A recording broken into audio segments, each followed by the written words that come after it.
The PRA created structural and legal channels through which substantial federational revenues are lost through deductions, sundry charges, and fees.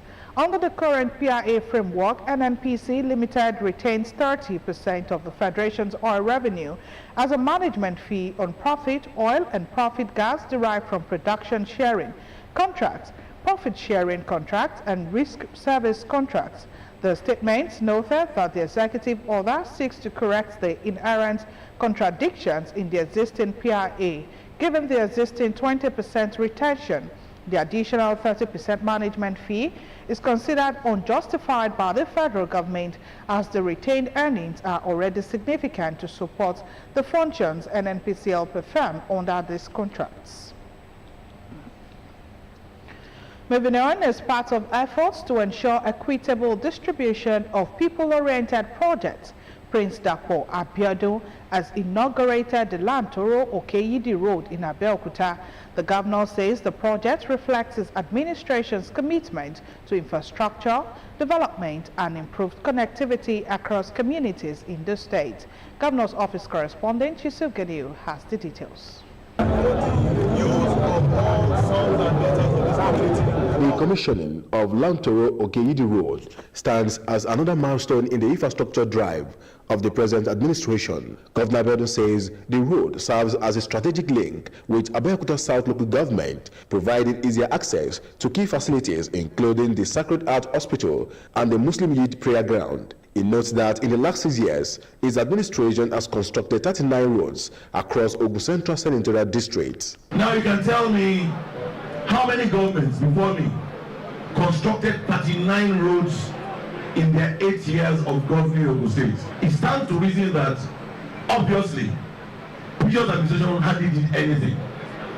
We do not promise to reconstruct all the roads in Ogun Central. It's impossible. No administration can reconstruct all the required roads in 8 years. However, every promise we make to you, we will ensure that we will fulfill that. The governor also announced plans for the construction of the Adaton to Mo Junction Road to further improve traffic flow within the metropolis. My earlier made promises in line with my pledge and what I swore when I assumed office. I'm going to be fair, I'm going to be just, I'm going to be equitable.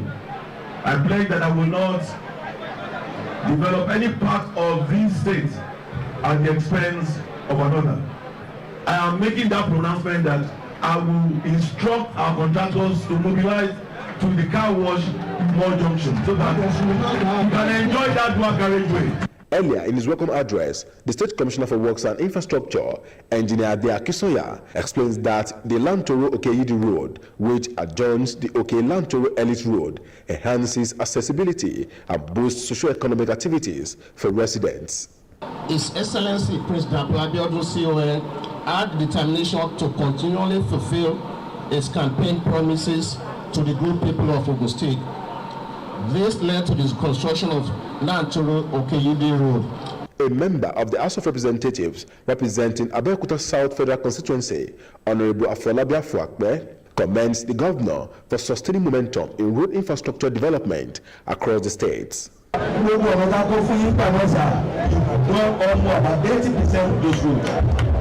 to be happy with you.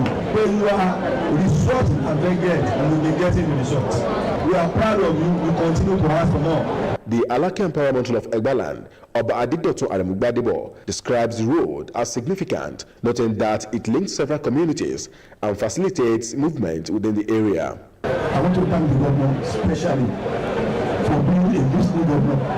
When I said it a few years ago on this road at the other side, I will just bring the kite, hoping that government will do it, and we have done it. The event attracted dignitaries, traditional rulers, market leaders, and residents. Yusuf Ganiyu, OGTV News. Meanwhile, the people of Abeokuta South local government area of Ogun State have appreciated the government of the state for fixing one of the strategic roads in the local government. At the inauguration of the Lantoro Okeyidi Road by Governor Dapo Abiodun, the people commended the government for spreading democratic dividends across the state in the last 6 years equitably. Fowora Adesowo has more. One of the most important roads in the Premier Local Government, Abeokuta South, has been reconstructed. The Lantoro Okeyidi Road was said to have been constructed last by the late Chief Olabisi Onabanjo's administration about 47 years ago.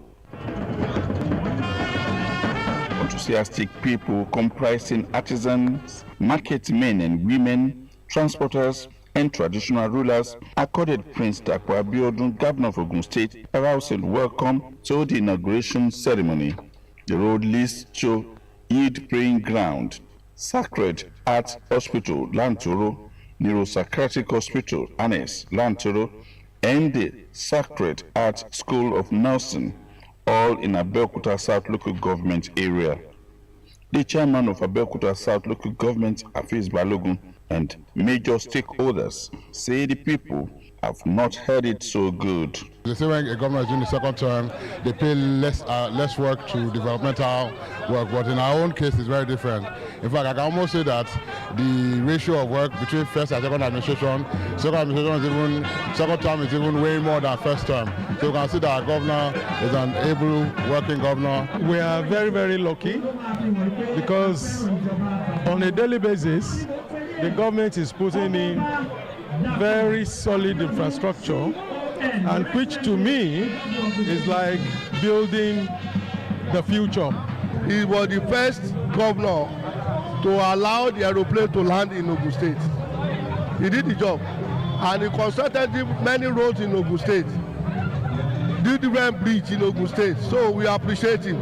The governor at the ceremony renewed his pledge not to develop any part of the state at the expense of others and promised to fix Adaton More Junction Road, in addition to over 30 roads in Ogun Central completed by his administration. The people say this is unprecedented. It's trying to spread every road infrastructure and other infrastructure into all the 4 zones of Ogun State. I'm very proud now to tell you that governor is going to, give us housing in Owode Stroke Shiun area. They'll be clearing the road now. Therefore, what else do you want the governor to do? He's doing a wonderful job. Over 1,650 kilometers of roads have been constructed by Prince Dapo Abiodun's administration, which also has unequal records in housing, education, health, and human capital development. Fowora Adesowo, OGTV News. Away from that, the Ogun State government has cautioned residents of the state against indiscriminate display and sales of goods along roadsides.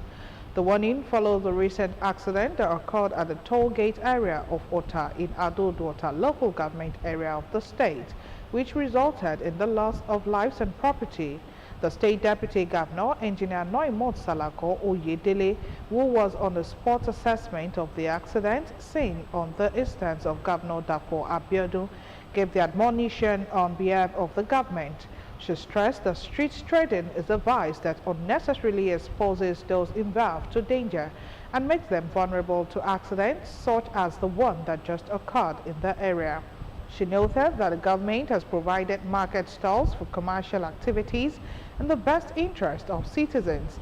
It therefore beats the imagination why some people will reject such facilities and risk their life and future under the guise of trading, adding that no one can predict when an accident may occur. Circumstance that has brought me here today. I'm here following the tragedy that occurred here at the toll gate yesterday morning when a truck fully laden with vegetable oil lost control and crashed into members of the public and vehicles on the road and caused severe fatalities here at the toll gate. We have immediately briefed His Excellency the Governor, Prince Dapo Abiodun CON, and the Governor expressed his condolences on this issue. He has asked me to come here today for an on-the-spot assessment of what has happened, to make sure that the people of Ota, the people who live here, the people who work here, the people who pass through this toll gate, appreciate that His Excellency understands the extent of the tragedy that occurred here, and that we put a human face to the government in reaching out to the people here to express our sincere condolences. I've been taken through as part of the spot assessment by our road traffic agencies, Trace and the Federal Road Safety Corps, and they have briefed me on what happened here. A very, very unfortunate situation where we have a vehicle that appears to have been out of control, and unfortunately the driver jumped out of the vehicle, further worsening a mechanical challenge, with compounding it with the lack of human control to control the vehicle and perhaps reduce the extent of the tragedy. This is utmost selfishness on the part of the driver, and it must be condemned in the most severe terms. Yes, you may say the driver was trying to preserve his life, but he has a responsibility when you take to the wheels of a vehicle, from an Okada all the way to a truck to an aeroplane. Can you imagine if we're in an aeroplane and the pilots jumped out and said something is going to happen and left us there? You know, this is totally unacceptable and must be condemned in the most severe terms. And we will reach out to the unions representing drivers of trucks to make sure that they understand that this is not the solution to make.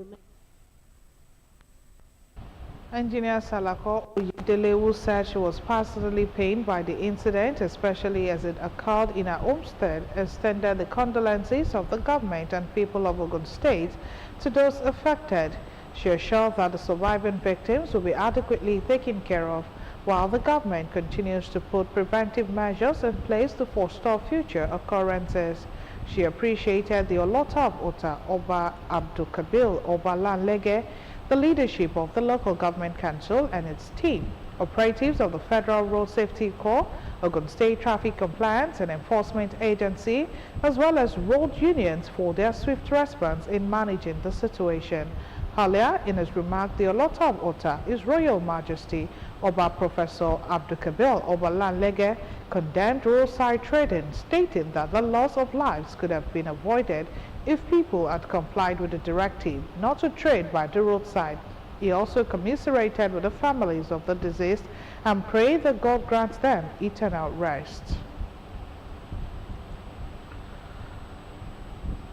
And still to come on the news, Rivers Assembly halts impeachment proceedings against Governor Fubara, Deputy. More news and report after this break. Do stay with us.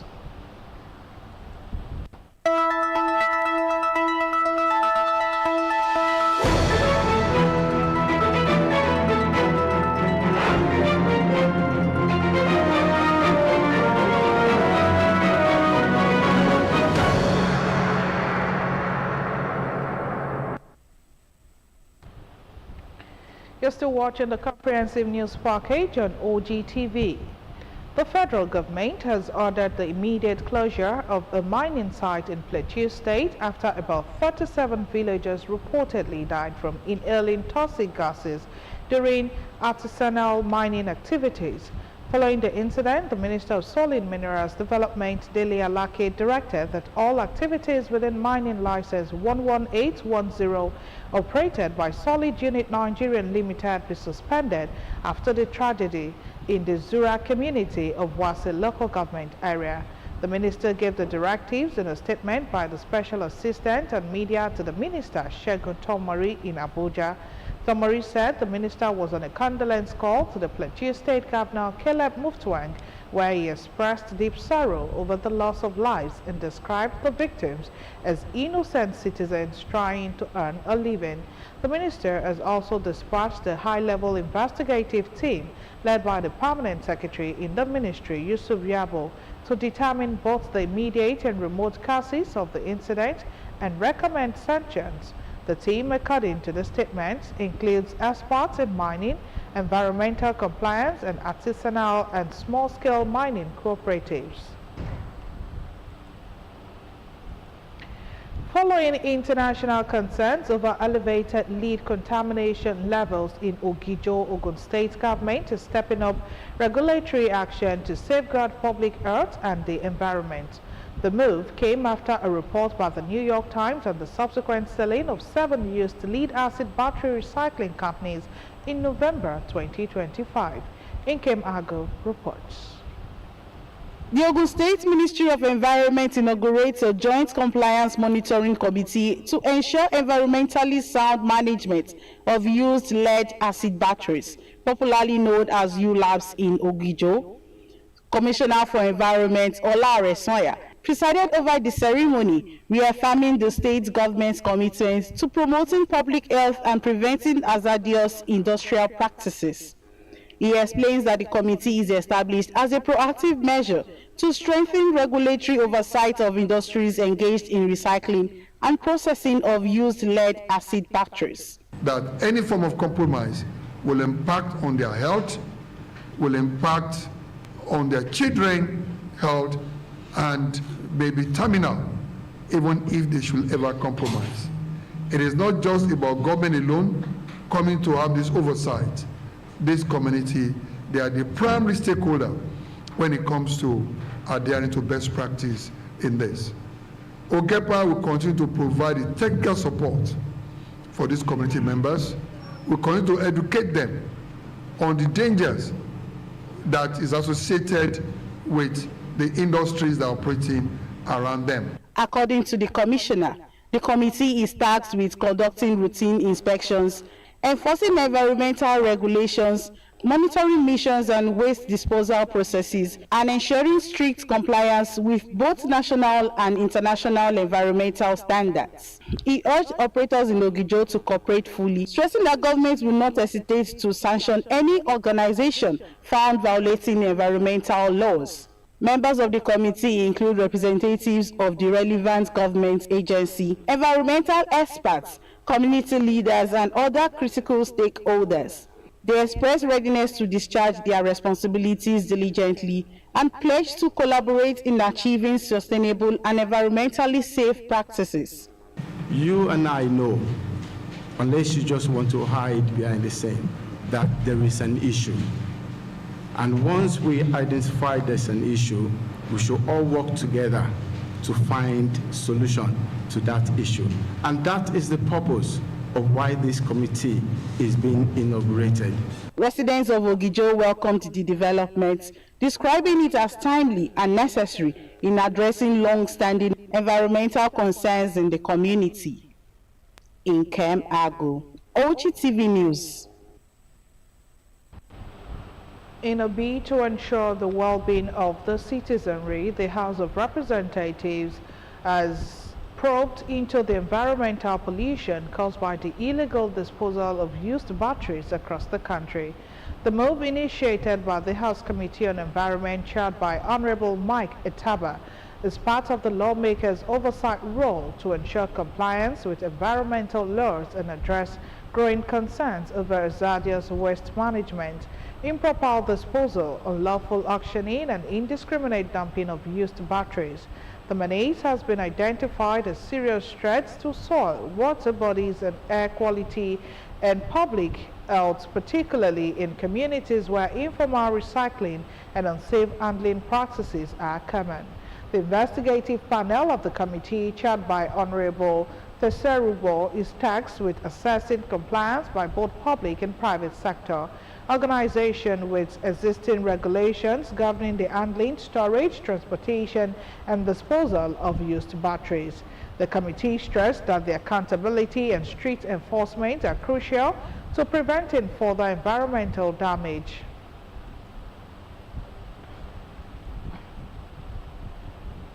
The Rivers State House of Assembly has altered impeachment proceedings against Governor Siminalayi Fubara and his deputy Ngozi Odu. The decision was reached during the sitting after the impeachment process became entangled in legal and political challenges, which stalled further action pending the outcome of ongoing court cases and consultations. The State Assembly members in January initiated impeachment proceedings against the governor and his deputy over allegations of gross misconduct. During the plenary presided over by Speaker Martins Emawule, Majority Leader Major Jack presented a notice citing 7 allegations against Fubara under Section 188 of the Nigerian Constitution. The accusations include demolishing the Assembly complex, engaging in extra budgetary spending, withholding funds meant for the Assembly Service Commission, and disobeying the Supreme Court ruling of the legislature's financial autonomy. 26 lawmakers signed the notice, which was to be forwarded to the governor's deputy leader, Linda Stewart, also submitted allegations against Odu, accusing her of unconstitutional expenditure, obstructing the assembly work, approving budgets through unauthorized channels, and withholding salaries and allowances. As part of efforts to improve the quality of education in Ogun State, teachers are being urged to integrate modern cognitive and non-cognitive skills into classroom teaching.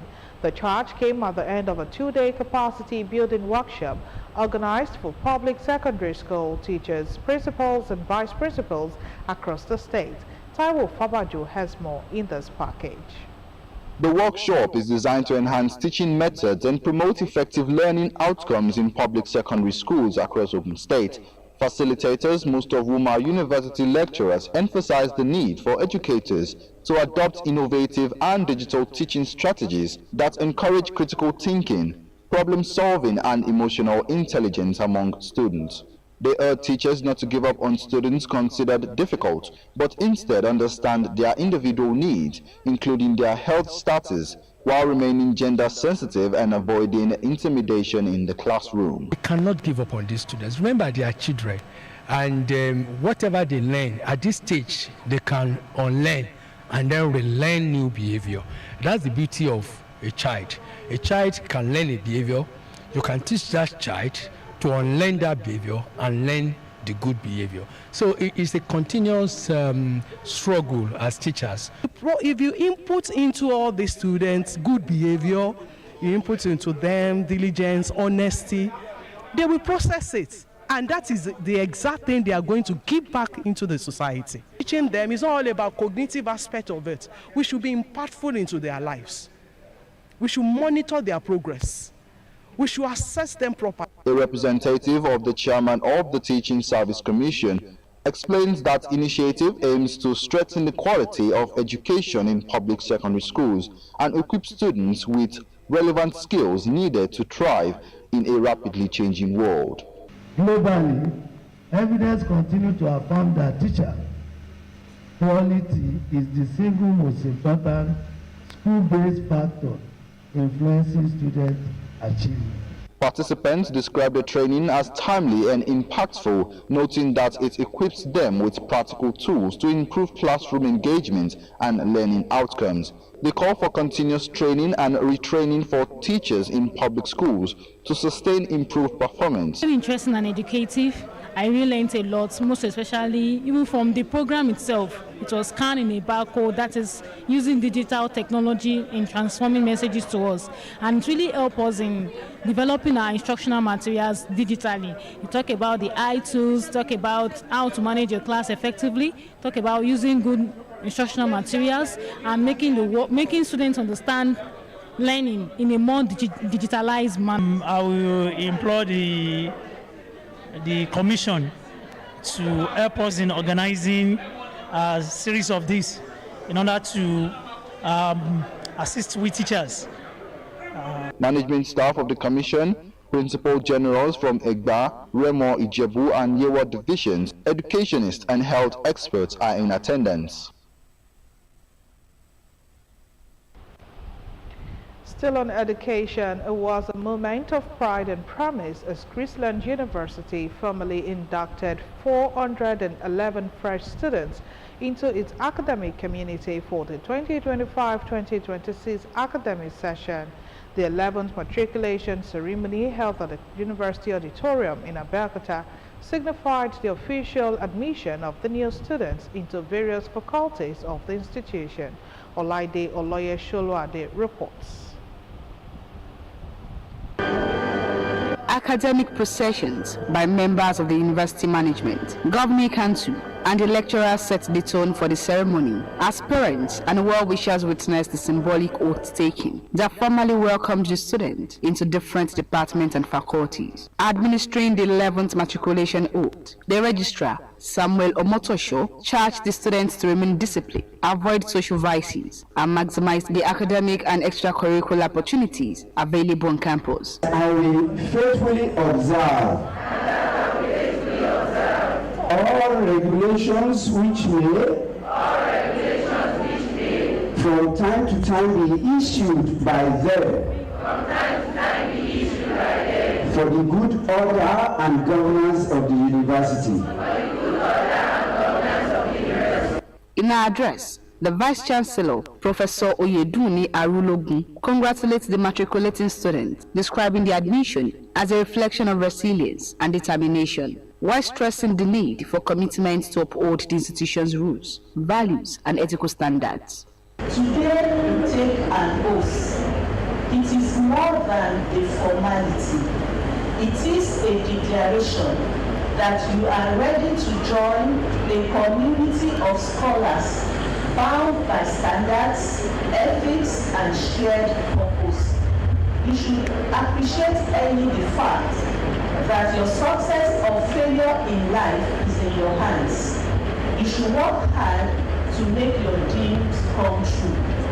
As Vice Chancellor, I challenge you, create boldly, own responsibly, change courageously. Delivering the guest lecture, Dr. Tobiloba Moody encouraged the students to embrace innovation, critical thinking, and character development as essential tools for success in a competitive global environment. Excellence is a habit, it's a way of life. Embrace it. Change yourself to embrace excellence, and it will reflect, it will open up platforms that you can make changes in the now, but also in the future. With the induction of the 411 students, Christland University has further strengthened its academic growth and reaffirmed its guiding principle of intellectual radiance, positioning its graduates for meaningful contributions to national development. Olaide Oloye Sholuade, OGTV News. Away from education, Nigeria's political landscape is undergoing a quiet but significant shift, with growing defections, shrinking opposition ranks, and one dominant party tightening its grip on power. Questions are now being asked, is Africa's most populous democracy drifting towards a one-party system? In this special report, our reporter Olaide Oloye Sholuade again examines the signs, the concerns, and what it could mean for Nigerians' democracy. Our reports. For decades, Nigerians' democracy has thrived in multi-party competition, but with the recent wave of defections from opposition parties to the ruling All Progressive Congress, the balance seems to be tilting across state and across party lines. Elected officials are defecting in growing numbers, swelling the ranks of the ruling party, while leaving opposition platforms weakened and fragmented. Nigeria can never be a one-party system. Yes, there are so many defections. Yes, there are. But you still have some political parties still remaining. PDP is still there. They still have about 5 or 6 states. Labour Party is there, and the new one in the bloc is there. So there's nothing like that. The constitution says you can move from one party to the other if there are certain conditions are met, and that is what is happening. That's all. It's a constitutional issue.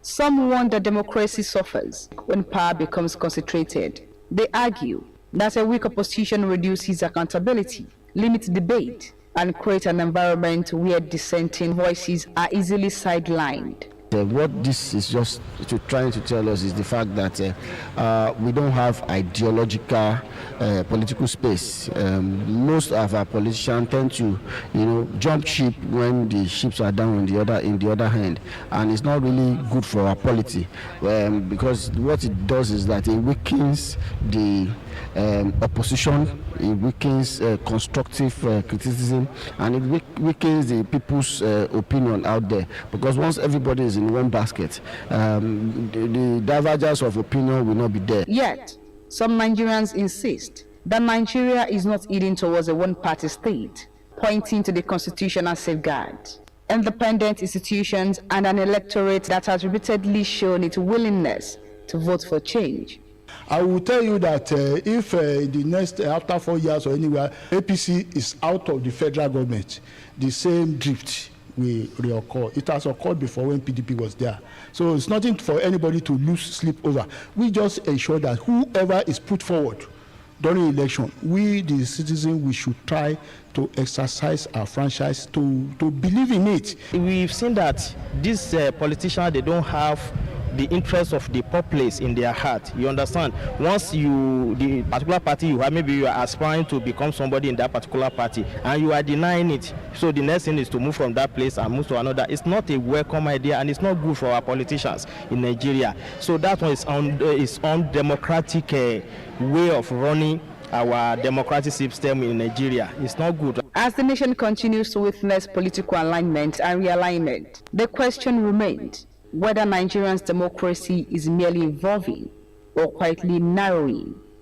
Olaide Oloye Sholuade, OGTV News. As part of efforts at ensuring the preservation of culture and tradition, Chief Segun Showumi has been installed as the Odofin of KAC Abeokuta.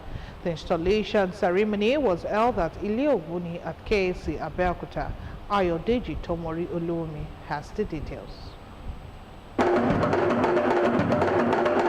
The beating of the drums, the traditional prayers, and the libations offered to the ancestors signaled the beginning of the installation ceremony of Chief Segun Showumi as the Odofin of KC.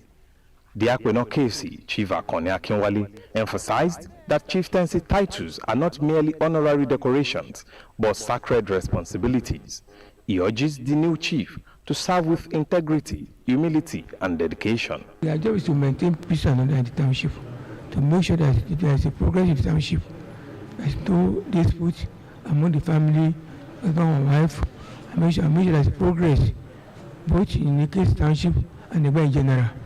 Guests described the event as historic and unifying. According to them, such event reinforces cultural identity and strengthening communal bonds in an era of rapid modernization. Installation ceremony to the traditional institution means a lot. What it means is that, you see, our culture, the preservation of our culture is being preserved. We want the people of KC to have the impact of development, from the township to the villages. Absolute confidence, inflation, total. It's always been doing it. This is just a mere formality. It's been demonstrating and performing all those functions ahead of time. Chief Segun Showumi pledges loyalty to the township and promised to uphold the customs and traditions of the land. We know who we are sure of who we are, and by the grace of God, we'll continue to add our own little to it. We bring more to the table.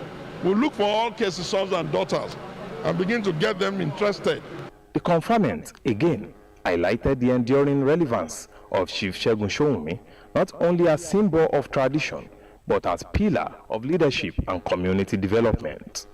Ayodeji Tomori Olumi, OGTV News. Simiat Abaro is now standing by for some business news after this time out. Do stay with us.